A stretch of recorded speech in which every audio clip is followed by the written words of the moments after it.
What we're seeing these days is a record-breaking World Cup, not because of the number of teams, nor even because of the number of debutants, but rather due to a statistic that has gone completely unnoticed by many people. Out of 1,248 players called up, just think about it, 289 represent a national team other than their country of birth, country of birth. We are talking about 23% of the total, a huge number. Just think that in 1990, we were stuck at just 5%.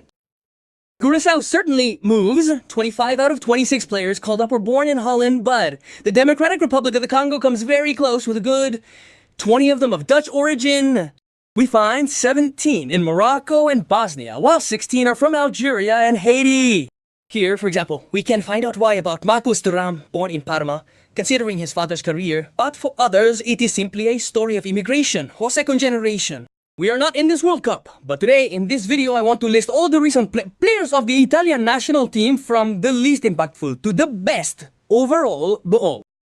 Be careful, these are not the strongest or weakest players in absolute terms, but those who have had more or less significance, more or less impact, more or less weight in the history of our national team. So we will not make a ranking based on passport, blood, or identity. Here we are only talking about football, call-ups, appearances, games, goals, and often wasted opportunities. As a criterion, I have chosen to start from 2000, therefore examining the last 26 years. Let's start right away. 15, João Pedro. I put João Pedro in last place, and not because the Italian-Brazilian striker was bad. On the contrary, he was a very important player for Cagliari. He was technical, intelligent, and scored goals. Cagliari. He took on important responsibilities many times that allowed the Sardinians to save themselves, but we cannot forget the moment when João Pedro became Italian. It's March 2022, and João Pedro is called up by Roberto Mancini along with Luiz Felipe for the World Cup playoffs. After an initial training camp in January, there's talk of them being called up, and I think that says a lot because Italy were the reigning European champions in 2021, but we were exposed, confused, we didn't know who to pick in attack, we were desperately looking for a striker. Problem is that João Pedro comes into a match, and it's the worst ever. Italy-Macedonia, playoff semi-final, Palermo, March 4, 2022. Incidentally, he comes on in the 89th minute, and a few seconds later, Traikoski scores the goal that will eliminate Italy from the World Cup. It's absurd, because in his entire career as an Italian, he only has 1 minute plus injury time, and everything happens. Everything happens. He gets the ball that could have made him a hero, but he doesn't take advantage, and then Macedonia scores. Now that's the point. He is clearly not responsible for Italy's failure to qualify for the World Cup, but perhaps he, more than many others, remains the symbol of an Italy that reached the top of its game for the European Championship and then sought emergency relief for World Cup qualification. Mancini chose him as a patch, placed there on a wound that was bigger than the patch itself. That's why I put him in last place, because if we look at his experience with the national team, there's nothing left except the tragic moment in which it happened. 14, Luiz Felipe. I mentioned him a moment ago, right after João Pedro, put Luiz Felipe. Watch out, pay attention here too. We're talking about a defender that Lazio done very, very well. He had physical quality, aggression, and a sense of anticipation. I liked him a lot, and basically for a national team that was looking for a defensive line, he could have made sense, but his story is even stranger. He had been shuttling back and forth between Italian and Brazilian football in the various youth teams. He had come very close to becoming an Italian. Then he had contacts with the Brazil Olympic team, and in 2019 he had said no to a call up to the Italy under-21 team because he dreamed of joining the Brazilian national team. Then suddenly in 2022 he was declared fit to be called up and was called up for the pre-off training camp. In the end, he made his debut in an Italy-Germany match on the 14th June 2022. We were in the Nations League, and it wasn't exactly the best night to introduce himself for the stuff. Italy took 5, by the way. Little Gem Mancini was constantly launching dent. That Italy team also played with Scalvini and Caprari, and Mancini brought the number of debutants launched under his management to 50. Now, let's say that unlike João Pedro, Luiz Felipe perhaps had better logic, or Fili perhaps had better luck. He was still very young, coming off some good years in Serie A, potentially useful for a department that needed to rebuild itself, but in the end, he had no impact and he was never called up to the national team again.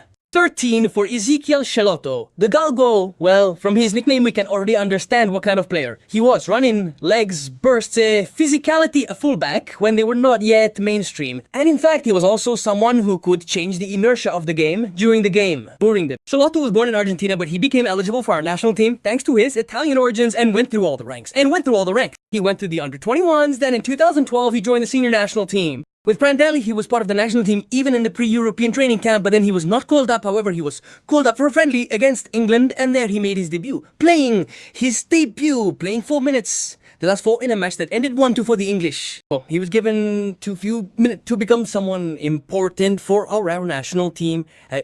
Now, I am ranking him above Luiz Felipe and João Pedro simply because he is arriving at a moment that is not quite as catastrophic as theirs. Palermo 2022 for Pedro, and also, well, that period there for Luiz Felipe cannot be forgotten. Schelotto is a meteor. Presence, curious, but nothing more. 12 for Amauri. And here the discussion becomes much more serious because Amauri was not just any player. For years, he was one of the most talked about strikers in Serie A. Palermo, Juventus, Serie A. Palermo, Juventus, Parma. He scored many goals. I won't deny that for a while, I really believed that Amauri could be the starting center forward for our national team. The problem is that when he arrives in the national team, it is already too late. Mori at Chievo between 2003 and 2006, that of Palermo between 2006 and 2008. He arrived in the national team in 2010 in the first friendly after the failed World Cup to start new cycle. He was already in his last year at Juventus. Then he went to Parma, playing a friendly match against the Costa d'Avorio. Italy lost 0-1 and Maria was intangible. What was the problem? It was that Amauri could have been called up, but he could have been called up earlier. He could have been called up for the World Cup. He could have been called up in 2008, in 2010. After the failed World Cup, there was a need to start over, and you did it with a player who had turned 30 2 months earlier. In the end, it seems absurd, but this was the only game that Morigo would play for the Italian national team. 11 for Franco Vasquez. El Mudo. What a player, guys. One of the most fascinating in the history of our championship. El Mudo Vasquez, a player who was anything but ordinary, was a left-footed attacking midfielder who was outstanding, technical, elegant, and creative. At Palermo with the ball, they formed an incredible duo. In 2015, with Antonio Conte on the bench, Italy were looking for quality between the lines. And that's when Conte decided to call up Vasquez. March 31st, 2015, Italy versus England yet again, but pay close attention, it is not that Italy versus England, it is a completely different Italy versus England. This one ends 1-1, and here another naturalized player debuts, we'll talk about shortly later. But Vasquez becomes the hero of two worlds. In fact, Italy doesn't call him up again and never calls him up for official matches.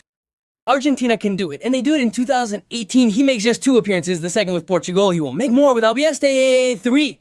And Vasquez's adventure with the national team is over before it begins. 10 for Christian Ledesma. Be careful, he also only has 1 game, but his case is a bit different from that of the others.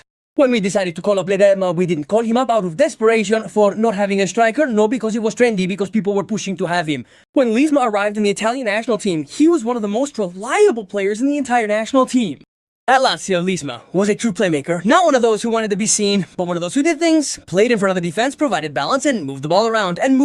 So much so that in November 2010, Prandelli called him up. It was a friendly against Romania, but it was the first and only match he played for Italy.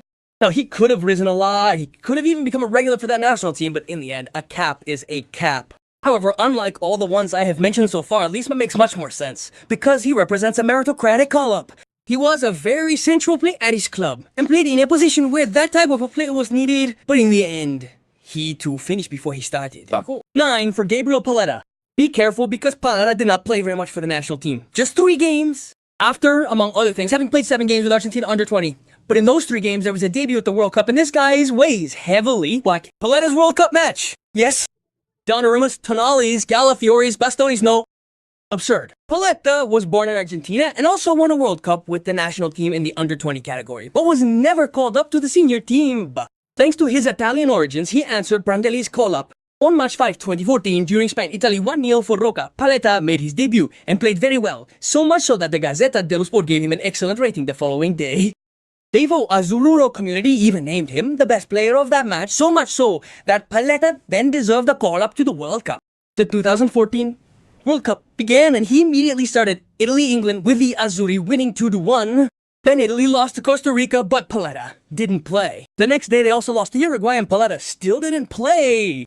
Italy exited the World Cup, and the win against England would be Paletta's last game for the national team. 8 for Pablo Daniel Osvaldo. Okay, he never made his debut in a World Cup, but this is the first time that there's been a naturalized player in our ranking who has done something. We know Osvaldo, he was a very theatrical striker, but also very beautiful to watch, certainly difficult to pigeonhole, but with Italy, his numbers aren't bad. He played 14 games and scored 4 goals. And see, his debut came on October 11, 2011. In Italy, Northern Ireland 3-0. He was also called up for the World Cup qualifiers. Italy played Bulgaria, and he scored twice. It was September 7, 2012. Now, at that time, and for this reason I put him so high, Osvaldo was completely in the Italian national team circle. The problem is that he never became the national team starting center forward. The feeling is that in Italy, that no longer had the strikers it once had, perhaps Osvaldo could really do something more.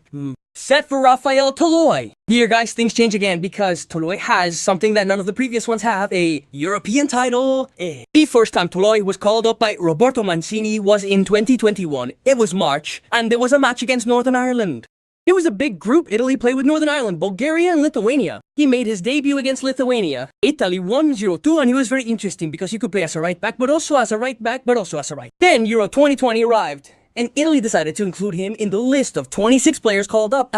Mancini bet on him. He became a very reliable reserve, especially, as I was saying before, for his versatility. He is not one of the protagonists of that European Championship, but he is part of the group that will lift him up at the end of the tournament. I do not put him higher because if we imagine the starters, it is difficult to think of Toloi, but in any case, the rotations count, and in 2 years, he has made 14 appearances for the national team and won a European Championship. 6 for Emerson Palmieri, also a European champion, but with a slightly greater weight than Toloi. After obtaining the Italian passport, Emerson Palmieri becomes eligible for all calls and becomes a starter or an alternative on the left wing. The problem with Emerson Palmieri is that he has often been cut down by injuries, but already on September 10, 2018, he began to be called up for the national team against Portugal in the Nations League. He became a starter or presumed starter during the Euro 2020 qualifiers. Then, at the European Championship, he started behind Spinazzola, who competed incredibly well, but when Spinazzola ruptured his Achilles tendon against Belgium, it was his turn. It was not an easy thing to join a team that was on the rise. Everyone was waiting for Spinazzola. After the injury, everyone mourned him. But Emerson Palmieri held up well, played in the semi-final, played in the final in Italy, won that European Championship. The semi-final and final were against Spain and England. In the final, he played 118 minutes. Now, it may not have been Spinazzola, but he held up well. For this reason, Emerson is clearly above Toloi, because to all effects, he was a starter in that European Championship victory. 5. Eider was called up by Antonio Conte and made his debut in 2015. His official debut was on March 28, 2015 in Bulgaria, Italy 2-2, and there are 2 reasons why I put Derek was at the top. The first is because he's effectively become a player for the Italian national team. In 2 years, he has collected 26 appearances and scored 6 goals, but above all, because Antonio Conte's Italy, who were struggling to get through that group stage, signed Ido Einer. Italy-Sweden, 1-0.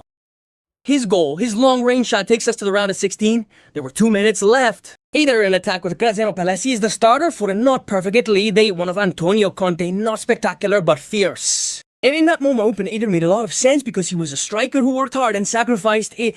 At the end of the day, he was an excellent naturalized player. 4 for Mateo Retegui. I know it may seem high, but up until now, I have never seen, among all the ones I have mentioned, an undisputed starter. Retegui, since he was called up by Mancini onwards, has become a starter for the Italian national team to the detriment of all the others. Retegui wasn't called to form a team, but to solve a problem, that of the center forward, and you brought him in, you put him there, and he became the starter, so it worked. Mancini called him up in March 2023 for the Euro 2024 qualifiers, and it's even stranger because Retegui didn't come from Serie A, he came from the Tigers in Argentina. It was an unusual choice, certainly controversial, but something happened right from his debut. Italy-England won 2 in Naples on March 23, 2023. Retegui was a starter right away, and he scored straight away. At 23, 3 days later, Italy played Malta and scored again. In May 2024, there was a friendly with Venezuela, and he scored twice. Now, Retegui doesn't have a historic role yet, but he's been in the national team for a couple of years and has already played 28 games and scored 11 goals, and for now, I'll put him 4th, not yet on the podium, because when we played in the European Championship, he never scored, and he hasn't taken part in the World Cup yet. However, Esposito is no longer with us today. Retegui will remain part of the Italian national team. 3 for Thiago Motta. Motta is one of the most technically gifted foreign players to have ever played for the Italian national team. Born in Brazil, he grew up with Barcelona, then Inter Milan, the treble-winning side, Paris Saint-Germain, and a top-level European career. He joined Italy in 2011. Motta stated, "I am an Italian who was born in Brazil." He said this, explaining his choice to wear blue, and his grandfather, who was born in Rovigo, It was February 9, 2011 when Thiago Motta made his debut. Germany-Italy ended 1-1. On March 25, 2011, he also scored his first goal for the national team, a decisive goal in the Euro 2012 qualifier against Slovenia.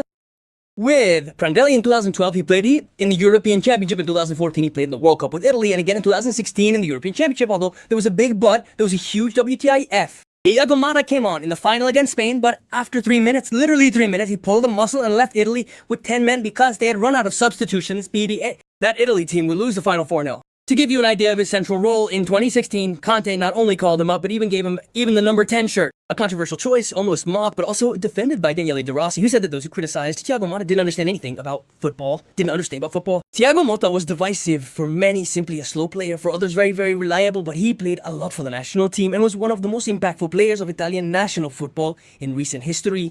For Jorginho, and perhaps in recent years this has been the most important gold. We can discuss the first and second place. Jorginho was born in Brazil but grew up in Italy as a footballer. As a young boy, he played for Verona, then moved to Napoli, then Chelsea, Arsenal. Born in Imbituba, he is a naturalized Brazilian. His real name is Jorge Luis Frei Jr. In Roberto Mancini's Italy, he became a super center back. He is the playmaker, the metronome, the one who gives you order in the middle of the field. Italy won the 2020 European Championship and Jorginho was the symbol. In the semi-final against Spain, he scored the decisive penalty. On the other side, however, there was a problem. But Italy did not go to the World Cup a year later, in 2022, because of two mistakes from the spot. Between Northern Ireland and Switzerland, Italy missed two penalties, and Jorginho missed both. It is not a fault, but it is impossible not to mention him. Jorginho was literally the brains behind the 2020 national team, and that year he had won everything with Chelsea, even the Champions League. So much so that he even came third in the 2021 Ballon d'Or. He could easily be in first place in our ranking, but in first place there is someone who has won a World Cup. Mauro, Camoranesi, one of the best analyzed players in the recent history of the Italian national team. And here, in my opinion, there is little to discuss because Camoranesi was not simply called up, he was a starter. For the Italy team that won the 2006 World Cup, Born in Argentina, he was eligible thanks to his Italian family origins. On February 12, 2003, he made his debut for the national team in a friendly against Portugal and was the first non-Italian, therefore naturalized, to be called up in 40 years. He played with Trapattoni at Euro 2004 and became a regular starter under Lippi. In the 2006 World Cup, he was the team's starting right back, the one who gave you balance, width, and sacrifice. He wasn't Pirlo, Totti, Del Piero, or Cannavaro, he wasn't Buffon, but he was a starter, he was part of the system. He also played in the final that gave Italy the World Cup against France. Camoranesi played 55 games for the Italian national team between 2003 and 2010 when there were 6 or 7 official matches a year. And he also became a meme by having his hair cut by Odo after the World Cup final won on the pitch. And then yes, Jorginho will have also won a European Championship as a technical leader. He will have scored important goals. Motta will have been a starter wearing the number 10 shirt.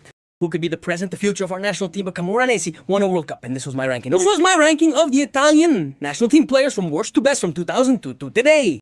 It is clearly a debatable ranking, but I believe that many positions are shareable. Now, in my opinion, the meaning is this. Not all players born in Italy are the same. Some we called up due to emergencies, others we used for experimentation, and others have eventually become our absolute regular starters. For example, João Pedro and Luiz Felipe are part of the Italy of great confusion. Schelotto and Amauri, Vasquez, Lisma tell the story of an Italy of attempts. Paletta and Osvaldo, perhaps the one of partial chances. Come on. Toloi, Emerson, and Dare tell the story of an Italy that either won something or came up close to it. Retegui is still an open story. Thiago Motta and Jorginho, two huge players, but Camoranesi remains ahead of everyone. Because in the end, the rankings can change, opinions can differ, but what's really left to be a regular starter for an Italy that won the World Cup in 2006.